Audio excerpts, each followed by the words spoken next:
وجیہ آج بہت خوش تھی۔ اسے اسکول کے تقریری مقابلے میں تقریر کرنی تھی۔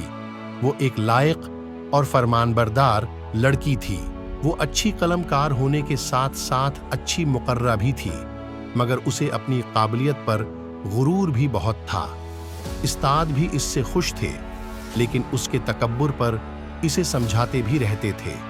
انہی دنوں اس کی جماعت میں ایک نئی لڑکی نایاب آئی تھی۔ وہ بھی ایک اچھی مقررہ تھی، لیکن مغرور نہیں تھی، اس لیے سب کو اچھی بھی لگتی تھی۔ اساتذہ بھی اس سے زیادہ خوش تھے۔ وجیہ اس سے حسد کرنے لگی تھی، جبکہ نایاب اس سے دوستی کرنا چاہتی تھی۔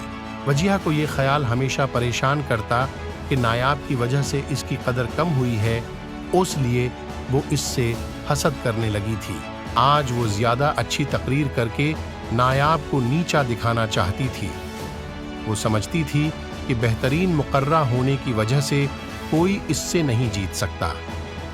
اسی خیال کے تحت اس نے ایک بار بھی تقریر کو صحیح طریقے سے نہیں پڑھا، اور اس کے برعکس نایاب تیاری کرتی رہی۔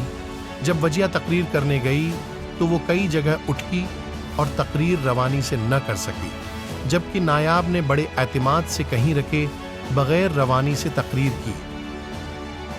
وجیہ اب بھی سمجھ رہی تھی کہ پہلا انعام تو اسی کا ہوگا۔ جب اسٹیج پر پہلے انعام کے لیے نام پکارا جانے لگا تو وہ کھڑی ہونے ہی والی تھی کہ آواز آئی، نایاب صدیقی۔ نایاب اسٹیج پر اپنی محنت کا پھل وصول کرنے چلی گئی۔ وجیہ حیران کھڑی تھی کہ اسے دوسرے انعام کے لیے بلایا جائے گا، مگر اس کی حیرت کی انتہا نہ رہی کہ دوسرے انعام کے لیے بھی اسے نہیں پکارا گیا، اور پھر تیسرا انعام بھی اس کو نہیں دیا گیا تو وہ بوجھل قدموں سے اپنے گھر کی طرف چل دی۔